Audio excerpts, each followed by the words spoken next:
जवाब देना पड़ेगा तुहिन सिन्हा जी को। कितनी रोजगारी दी? आपने बोला था प्रधानमंत्री जी ने 2022 में किसान की आय दुगनी हो जाएगी, 24 आने वाला है। कितनी आय किसान की बढ़ी? किसानों ने कितनी आत्महत्या करी? अभी संसद में आंकड़े आए हैं। अच्छा, मैं एक और फैक्ट बताना चाहता हूं। किसान आत्महत्या कर रहा है? ये बहुत अच्छी बात, भुगतान नहीं कर रही। सुन लीजिए दुष्यंत जी, आपने कहा किसानों का मसला जी, किसानों के मसले को लेकर छत्तीसगढ़ में, मध्य प्रदेश में, राजस्थान में, मैं इसलिए कह रहा हूं क्योंकि ये तीनों राज्यों में बड़ी संख्या में किसान हैं और यहां पर बहुत सारे वादे किए गए, देश भर में, लेकिन यहां पर बहुत सारे वादे किए गए, दावे किए गए। लेकिन मैं अनमोल जी को इसलिए चर्चा में लेकर आ रहा हूं। सुनिए सर। जी जी, आपने कहा कि हमारे पास नेता भी है, नियत भी है, लेकिन अनमोल जी, जब नेता का नाम आगे किया ममता बनर्जी और अरविंद केजरीवाल ने, तो फिर क्या दिक्कत थी? क्यों पीछे हट रहे हैं? क्यों एक साथ आकर नहीं बोल रहे हैं कि हाँ मल्लिकार्जुन खड़गे रहेंगे, राहुल गांधी को हम दरकिनार करते हैं? क्यों नहीं कह रहे हैं?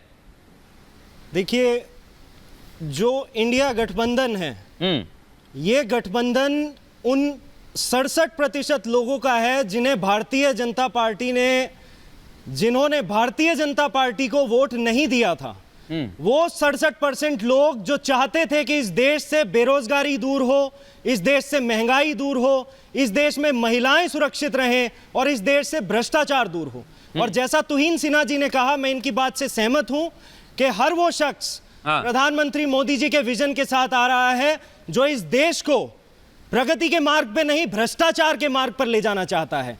और उसका ताजपोशी प्रधानमंत्री जी और उनके पार्टी के शीर्ष नेतृत्व खुद कर रहे हैं। जैसा आपने महाराष्ट्र में देखा, अजीत पवार जी जिन्होंने 70,000 करोड़ के स्कैम में मोदी जी स्टेज से भाषण देते थे कि वो भ्रष्टाचारी हैं, उन्हें डिप्टी सीएम बनाया। हेमंत बिस्व शर्मा, उन्हें असम का मुख्यमंत्री बनाया गया। आप वकील हैं, इसलिए एक सुन तो लीजिए। मेरे स्कैम में लिप्त थे, अच्छा, आपने उन्हें अपनी पार्टी में लेके आए। तो हर वो शख्स जो मैं इसका जवाब लूंगा तुहिन जी से, पार्टी में, लेकिन अनमोल जी आप तो वकील हैं। कोर्ट ने जो इंडिया अलायंस के कई सारे गठबंधन की पार्टियां हैं, उनके नेताओं को जमानत नहीं दी है, ये तो आप मानते हैं? जी। तो एजेंसी ठीक काम कर रही है भ्रष्टाचार पर?